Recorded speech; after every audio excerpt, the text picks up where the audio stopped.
분당에 가면요 갈보리 교회라는 곳이 있습니다. 거기에 이제 예전에는 이필재 목사님, 이제 저희 이제 선배님이신데요. 이필재 목사님이 이제 목회를 하시다가 지금은 은퇴하셨는데, 사실은 이필재 목사님이 원래 학교를 졸업하시고 미국에 가서 이제 목회를 오랫동안 하시다가 은퇴하기 얼마 앞두고 이제 한국에 오셔서 이제 갈보리 교회에서 마지막 이제 목회를 하셨는데, 저 신대원 다닐 때도 1학년 신대원 1학년 때 첫 번째 수련회를 이제 그 갈보리 교회 가서 이제 2박 3일 동안 또 했습니다.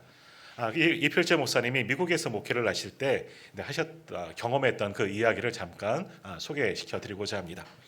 자, 우리도 성탄이 되어지면 성탄의 기쁨을 함께 많이 누리죠. 그래서 뭐 우리도 저기 옥천 오리에 가면 성탄 트리가 있고, 저는 뭐 강릉역에도 있고, 또 교회들마다 성탄 장식을 하고, 우리 교회도 올해는 아주 대형 트리를 앞에 아름답게 또 장식을 하고, 로비에도 또 2층 교육관에도 이렇게 성탄 트리를 장식했습니다.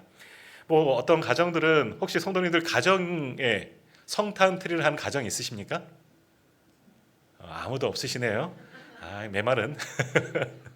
저희도 예전에 우리 아이들이 조금 더 어렸을 때는 저희도 집에 이렇게 작은 성탄 트리를 그렇게 만든 적이 있는데, 저희 집에도 사실은 안 했습니다. 근데 이제 우리보다 사실 서구 문명에서는, 서구권에서는요 성탄 트리를 굉장히 많이 하지 않습니까? 우리보다 더 큰 축제를 즐기면서 성탄의 절기를 보내는데, 미국에 어떤 유명한 마을이 있습니다. 이 마을은요 온 마을이 성탄 트리를 모든 곳에 장식한다는 거예요. 가정, 뭐 집 꼭대기에서부터 주춧돌까지 성탄 장식을 다 하고요, 모든 가로수들마다 성탄 장식을, 불꽃을 그렇게 장식한다는 겁니다. 얼마나 유명한지 뭐 미국 안에 있는 많은 사람들도 그 마을에 찾아오고, 또 심지어는 세계 각지에서도 이 마을에 꼭 성탄절날 구경하는 그런 명소로 그렇게 있는 그런 마을이 있다는 겁니다. 그래서 이필재 목사님도 목회하면서 이 마을에 한번 꼭 가봐야 되겠다 한 번은 작정하고 성탄절 그 마을에 이제 가보게 되었습니다. 정말 막 휘황찬란한 거예요. 온 집마다 아름다운 성탄절, 정말 여러 가지 모양으로, 뭐 동방박사들이 그런 모양들도 만들어 놓고, 뭐 산타클로스도 있고, 이 모양 저 모양으로 아주 아름다운 성탄 장식들을 온 마을 모든 집들마다 그렇게 장식을 해놨다는 거예요. 그리고 전구를 키잖아요. 시청에서는 전기세를 면제해 준대요. 그러니까 그만큼 장려하는 겁니다. 그래서 아주 성탄절의 명소가 되는 그런 마을이 있었습니다. 그래서 목사님이 막 감탄을 하면서 너무 아름다운 거예요.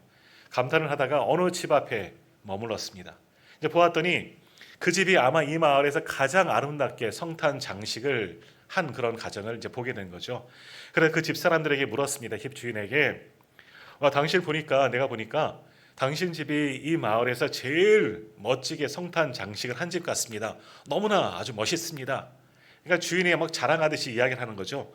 우리 가족은 이때만 기다리고 삽니다 하면서 1년 내내 올해는 어떻게 성탄 장식을 준비할까, 그래서 세계의 수십만 명의 관광객들을 유치할까, 막 이런 고민들을 한다는 거예요. 1년 동안 성탄절 이 성탄 트리를 만들기 위해서 온 식구가 정말 힘을 모으고 막 돈을 모으고 열심을 내서 이렇게 장식을 한다는 거죠.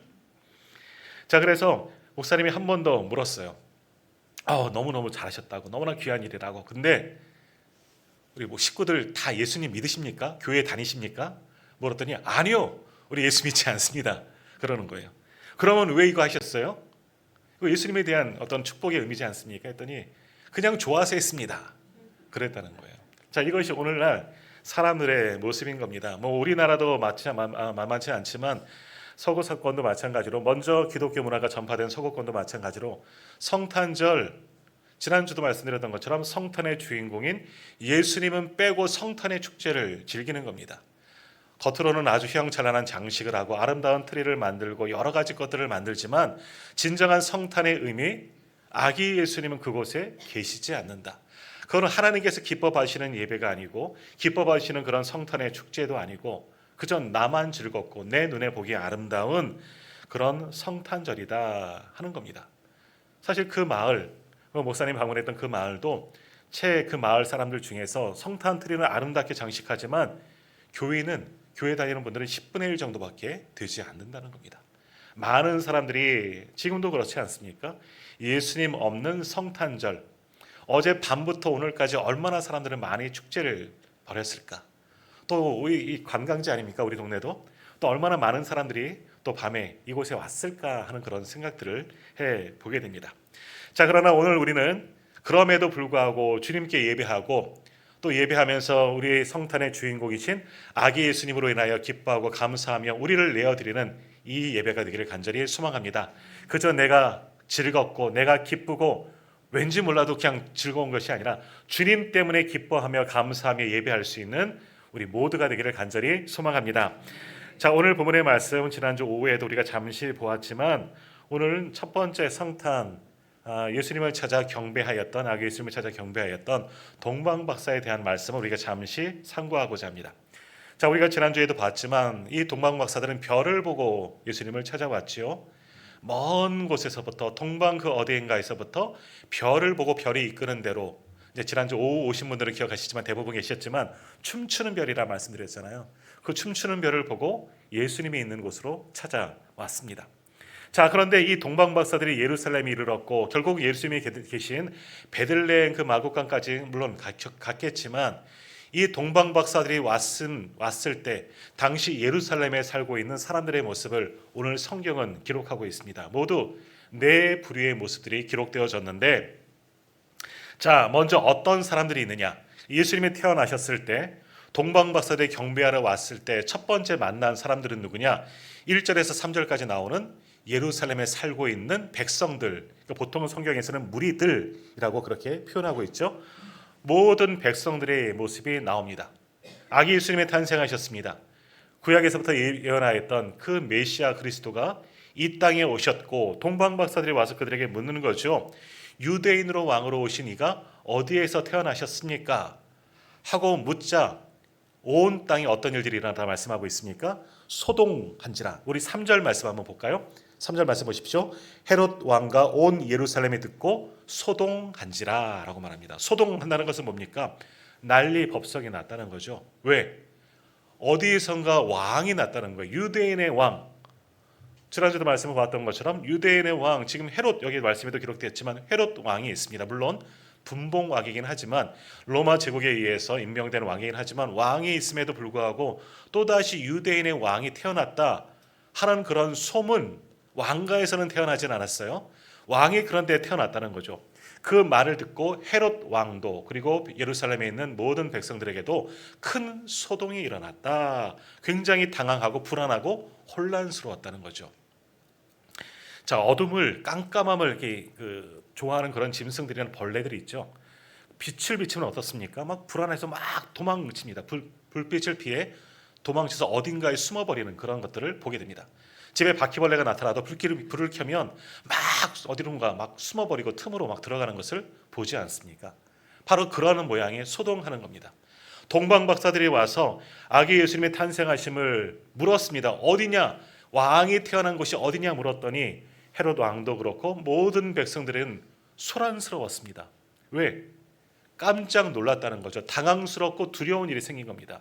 좋은 소식이 아니라, 큰 기쁨의 좋은 소식이 아니라 오히려 불안하고 이게 무슨 일인가 전혀 알지 못하는 일이 벌어졌기에 소동하는 그런 사람들의 모습이 1절에서 3절까지 기록되어져 있습니다. 자, 두 번째 부류의 사람들이 나오죠. 4절에서 6절까지 나오는 대로 제사장과 서기관들입니다. 이들은 한마디로 유대 종교 지도자들이죠. 또한 지금 찾아온 사람들은 동방박사, 별을 연구하는 사람들이지만 제사장과 서기관들은 이들도 박사예요. 어떤 박사겠습니까? 성경 박사입니다. 성경에 대해서 능통한 사람들이죠. 그래서 동방박사의 이야기를 듣고 유대인이 왕이 태어났다. 헤롯 왕이 이들에게 묻습니다. 왕이 그리스도가 어디서 났느냐? 그러자 그들이 뭐라고 대답합니까? 오늘 6절에 나오는 것처럼 유대 땅 베들레헴입니다.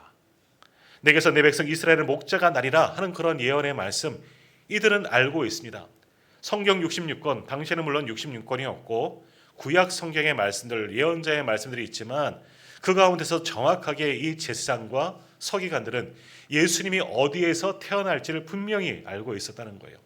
예루살렘으로부터 남쪽으로 10km 정도 떨어진 그곳 베들레헴이라는 곳에 바로 메시아가 오실 것이라는 예언을 알고 있습니다.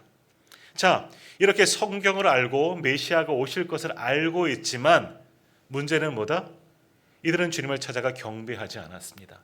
알고 있는 게 무슨 소용이 있겠습니까? 그분이 오심을 믿지도 않고 그리스도가 하나님의 아들이심을, 우리를 구원하실 구원자이심을 전혀 믿지 않는, 그저 성경만 알고 있는 겉으로 보여지는 종교인일 뿐이다 하는 거지요. 그런 제사장과 서기관들도 당시 예수님이 태어날 당시에 있었다는 겁니다. 자, 오늘도 이러한 사람들이 있습니다. 예수님 알지요? 우리 가운데 그런 분들은 없겠지만 나도 예수님을 알지요. 세상 사람들도 예수님을 알지만 예수님을 믿지는 않는다는 겁니다. 동방박사들은 주님을 보지는 못했지만 예언의 말씀을 믿고 또 별을 보고 메시아가 탄생하신 것을 알고 여기까지 왔습니다. 그분을 경배하기 위해서. 그러나 알고 있는 성경에 능통한 제사장 서기관들은 그 말씀을 알고는 있지만 믿지는 않았다 하는 거지요. 오늘 우리가 혹시 이런 사람들의 부류에 속하지는 않습니까? 나는 그저 교회 다니고 성경을 알고 있고 여러 가지 것들을 알고 있지만 내 중심으로 정말 예수 그리스도를 믿고 있느냐, 아니면 그저 알고 있느냐, 거기에는 분명한 차이가 있다는 겁니다. 오늘 예배하는 저와 우리 성도님들은 예수님을 믿는 분들이 다 되시기를 축복합니다. 자, 세 번째 부류가 있죠. 바로 헤롯 왕입니다. 자, 헤롯 왕도 동방박사들을 통하여서 유대인이 왕에 태어났다 하는 소문을 듣습니다. 그러면서 그들에게 이야기하죠. 아, 그렇다면 베들레헴이라는 것도 이제 서기관들을 통해서 알게 되었습니다. 동방박사들 가서 아기 예수를, 아기 왕을 찾아서 경배하라. 그리고 그것이 어디인지 알면 나에게 알려달라 이야기했죠. 그러나 12절의 말씀처럼 동방박사는 꿈에 또 성령의 감동하심으로 왕에게로 가지 말라는 지시함을 받고 다른 곳으로 해서 고국으로 갔다. 그러니까 헤롯 왕이 어디서 왕이 태어나는지 모르는 거예요. 그리고 예수님은 이미 다른 성경에 보면 다른 곳을 피하는 것을 보게 됩니다. 자, 헤롯 왕도 동방박사들과 성경을 통해서 그리스도 정말 참된 왕이 오셨다는 것을 알았음에도 불구하고 나도 가겠다, 나도 가서 경배하겠다 말했음에도 불구하고 어찌합니까? 화가 났죠. 역시 헤롯 왕도 소동하는 무리 가운데 한 사람이었고, 더욱이 그는 어떻게 합니까? 이 일 후에 그때로부터 2살 이하의 아기들을 다 죽입니다. 왜 그렇습니까? 내 왕의 자리를 빼앗을 자이기 때문에 그 싹을 다 없애버린 겁니다. 끔찍한 행동을 하는 것이죠. 자, 이와 같은 것은 사단의 모습이죠. 사단이 헤롯을 통해서 아기들을 그렇게 하게 한 것처럼 오늘날도 가짜 사단에 미혹된 자들이 얼마나 많이 있습니까? 믿는 것처럼 보여져도 가짜로 믿는 자들, 그리고 거짓된 것들, 결국 사단에게 매여서 사막으로 달려가는 자들도 우리 가운데는 분명히 있다는 겁니다. 사단의 꾀임에 빠지지 아니하도록 끝까지 우리의 믿음을 지키고 오직 주 예수 그리스도께만 경배할 수 있는 우리 모두가 되기를 간절히 소망합니다. 이렇게 세 부류가 있죠. 이들은 예수님의 탄생의 소식을 들었음에도 불구하고 소동하고 두려워하고 경배하지 아니하고 사단에 매여서 사망으로, 죽음으로 달려가는 자들입니다. 그러나 단 동방박사들은 결국 끝까지 자신들의 목적을, 이 예루살렘에 온 목적을 이루죠. 무엇했습니까? 별이 이끄는 대로 바로 베들레헴까지 내려가서 그들을, 주님을 찾아 경배하고 준비한 3가지 보물을 주님께 드렸다. 성경은 그렇게 기록하고 있습니다. 많은 사람들이 오늘 본문에 등장하고 있지만 정말 주님을 찾았고 주님의 탄생을 기뻐하신 사람, 기뻐한 사람들은 바로 동방박사뿐이었다. 참 안타까운 모습입니다. 사실 이 동방박사들이 누군가 하는 여러 가지 이견들이 있지만 성경을 통해서 이 동방박사들이 어디서부터 왔는지를 한번 찾아봤습니다. 보통 이 동방박사들의 온 곳을 바벨론, 옛 땅이라고 보통 그렇게 생각하고 있습니다. 예전 이스라엘이 멸망했을 때, 남유다가 멸망했을 때 많은 사람들이 바벨론으로 포로로 잡혀가게 됩니다. 그때 우리가 잘 아는 다니엘과 세 친구들도 지혜로운 사람들이죠. 그들도 동방, 바로 바벨론이라는 곳으로 잡혀간 적이 있습니다. 그래서 그곳은 지혜로운 자가 가득히 있었던 곳이 바로 동방, 바로 바벨론이었다. 그렇게 짐작을 하는 거죠. 추측을 하는 겁니다. 그래서 이 동방 박사들도 바로 바벨론에서 온 박사들일 것이다. 아마 지혜로운 자들일 것이다 라고 그렇게 생각하고요. 보통은 천문학자, 우리로 말하면 천문학자이고 예전으로 말하면 점성술사라고 표현합니다. 하늘을 보면서, 별을 보면서, 천문을 보면서 세상에 돌아가는 이치를 보고 또 예언의 말씀들을 정말 보는 사람들, 이들이 바로 동방박사라고 알려졌습니다. 그러니까 동방박사가 온 것은 저기 머나먼 땅 바벨론에서부터 왔을 가능성이 높다 하는 거지요. 바벨론은요 지금 이란, 이라크 그 지역입니다. 이스라엘부터 굉장히 멀리 떨어져 있는 아주 먼 나라입니다. 에스라 7장에 보면요 바벨론에 살고 있던 이스라엘 백성들이 포로 귀환하는 그런 장면이 기록되어졌는데 학사 에스라를 비롯해서 많은 유대인들이 포로로 잡혀갔다가 예루살렘으로 돌아오는 그런 장면이 기록된 말씀이 있습니다. 거기에 보면 하나님의 선한 도우심으로 4달 만에 예루살렘으로 왔다 하는 그런 말씀이 있는 거예요. 그러니까 아무 문제 없이 바벨론에서부터 예루살렘까지 오는 길이 4달 정도 왔다는 거예요. 어떻게 갔겠습니까? 당신은 걸어옵니다. 기껏해야 낙타나 말이나 이런 것들을 타고 왔겠죠. 거의 대부분의 사람들은 보따리 짊어지고 고향 땅을 향해서 그렇게 걸어서 4달 정도 걸려서 왔다는 겁니다. 자, 그러면 이 동방박사들이 얼마나 걸려서 왔는 거예요? 최소 4달을 바벨론에서부터 예루살렘까지 베들레헴까지 먼 길을 걸어서 뭐 낙타를 타고 왔는지도 모르겠지만 그렇게 왔다는 거지요.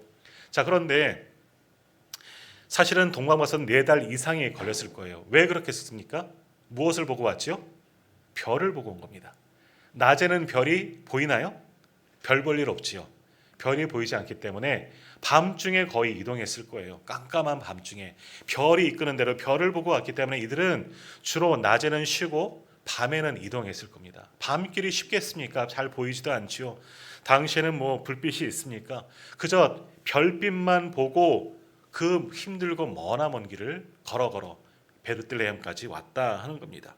혹시 오는 동안에 강도를 만날 위협도 있고 도둑들을 만날 수 있는 그런 상황도 있고 여러 가지 해를 당할 상황도 있지만 그래도 불구하고 성경의 예언의 말씀을 믿고 그 왕께 경배하기 위해서 그 먼 길을 왔다는 겁니다. 그러니까 밤에 왔으니까 그 한 반년 정도는 걸리지 않았을까 그렇게 생각해 볼 수 있습니다. 더욱이 그들이 올 때 빈손으로 오지 않았습니다. 오늘 성경에도 나오고 있지만 무엇을 가지고 왔습니까?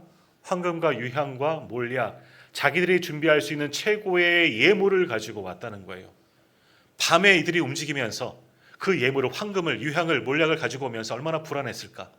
밤에 도적대가 나타나서 우리 이것을 뺏어가면 어떡할까. 왜 그런 불안한 마음이 없었겠습니까? 하지만 그럼에도 불구하고 그들은 주님을 만나기 위해서 왔습니다. 그들이 왜 왔습니까? 오늘 성경 2절에서 말씀하고 있는데요. 우리 2절 말씀 우리 한번 같이 읽어보도록 할까요? 2절 말씀 같이 읽겠습니다. 유대인으로 왕으로 나신 이가 어디 계시냐? 우리가 동방에서 그의 별을 보고 그에게 경배하러 왔노라 하니. 아멘. 이 동방에서 왜 왔다고 말씀합니까? 그의 별을 보고 어떻게? 그에게 경배하러 왔다. 경배하러 왔다. 자, 이 경배라는 단어 영어로 바꾸면 이게 워십입니다. 워십이 뭡니까?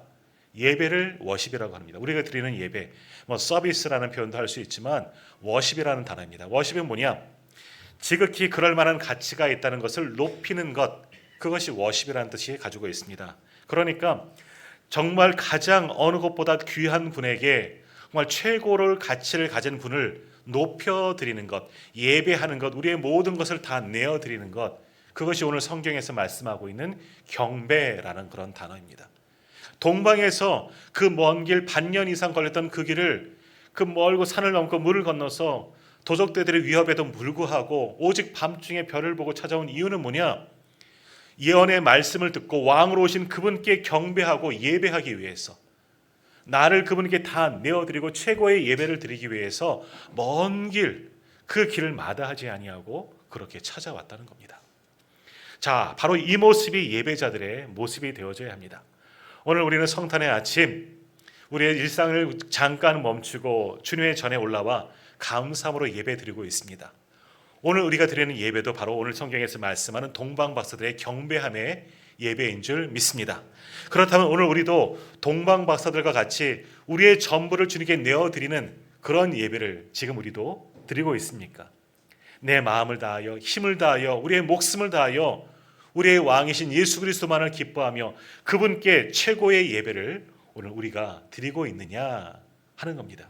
아니면 그저 습관을 따라서 단지 오늘 성탄절이기 때문에 예배하는 날이기 때문에 습관을 따라 혹시 주님 앞에 나와 예배하고 있지는 않습니까? 어떠한 마음이든지 오늘 드리는 예배가 하나님께서 기뻐 받으시는 최고의 예배가 되기를 원합니다. 오늘 동방 박사들처럼 자기의 것을 최고로 다 내어드리는 그런 경배의 예배가 오늘 우리가 드리는 그런 귀한 예배가 되기를 간절히 소망합니다. 하나님께서 의의 예배도 받아주시고 또 예배를 통해서 우리에게 은혜를 더하여 주실 줄 믿습니다. 자, 오늘 이 동방 박사들 그렇게 예배하고 주님을 경배하기 위해서 왔는데 빈손으로 나오지 않았죠. 오늘 11절에 나오는 것처럼 11절 말씀도 한번 같이 읽어보도록 합니다. 11절입니다. 집에 들어가 아기와 그의 어머니 마리아가 함께 있는 것을 보고 엎드려 아기께 경배하고 보배 합을 열어 황금과 유향과 몰약을 예물로 드리니라. 황금, 유향, 몰약을 우리 예물로 드렸다. 황금은 뭡니까? 예수 그리스도는 왕이시다. 왕에게 드리는 예물이 황금이지요. 유향은 뭡니까? 당시 대제사장께 드리는 예물이 바로 향유입니다. 제사 드릴 때 사용하는 거룩한 기름에 사용되는 기름이 그 향이 향유이죠. 그러니까 이것은 예수님은 대제사장으로 오셨습니다 하는 의미가 이 유향에 담겨져 있습니다. 몰약은 우리가 지난주 5회에도 말씀드렸던 것처럼 시신을 보존할 때 당신은 부패하지 않도록 동굴 같은 곳에 모시기 때문에 몰약으로 잘 방부 처리해서 그렇게 보존하게 됩니다. 자, 이것은 예수 그리스도의 구주 되심을 인정하는 거죠. 우리 가운데 오셔서 우리를 위해서 죽으시는 예수, 그러나 부활하실 예수님을 상징하는 것이 몰약이라는 그런 예물이 가진 뜻입니다. 결국 이 세 가지 예물은 바로 주님은 우리의 왕이요 우리의 구원자이시요 그리고 대제사장임을 고백하는 귀한 예물을 주님 앞에 다 내어드렸습니다. 얼마나 귀하고 값진 예물이겠습니까? 이들이 이 동방과스를 오면서 이것을 얼마나 소중하게 간직하면서 마음에 품고 가슴에 품고 주님께 드렸겠습니까? 최고의 경배를 주님 앞에 다 내어드린 것이죠. 오늘 우리는 주님을 위하여 어떤 예물을 준비했습니까? 단지 그것이 물질이 아니고 오늘 이들과 같은 향금과 유향과 몰약은 아닐지언정 우리의 중심을 그리고 우리의 몸을 우리의 모든 정성을 다 주님께 예물로 내어드릴 수 있는 저와 우리 모든 성도님들 되기를 간절히 소망합니다. 이 예물 또한 주님께서 기뻐 받아 주실 줄로 믿습니다. 오늘 주님은 우리 가운데 오셨습니다. 그리고 동방박사들은 먼 길로부터 찾아와 그 주님께 첫 번째 성탄 경배하며 최고의 예배를 주님께 드렸습니다. 오늘 2000년이 지난 이후에 맞는 이 성탄이지만 오늘 우리도 최고의 것을 준비하여 주님 앞에 올려드리고자 합니다. 우리의 중심을 가장 귀한 예물로 주님 앞에 바칠 때에 하나님께서 이 예배와 이 경배와 이 예물을 연락하여 주시고 예배하는 모든 성도들에게도 큰 성탄의 기쁨을 허락하여 주실 줄 믿습니다. 이 감격과 은혜를 누리며 또 한 주간 믿음으로 승리하며 살아갈 수 있는 저와 우리 모든 성도님들 다 되기를 주님의 이름으로 축복합니다. 기도하겠습니다.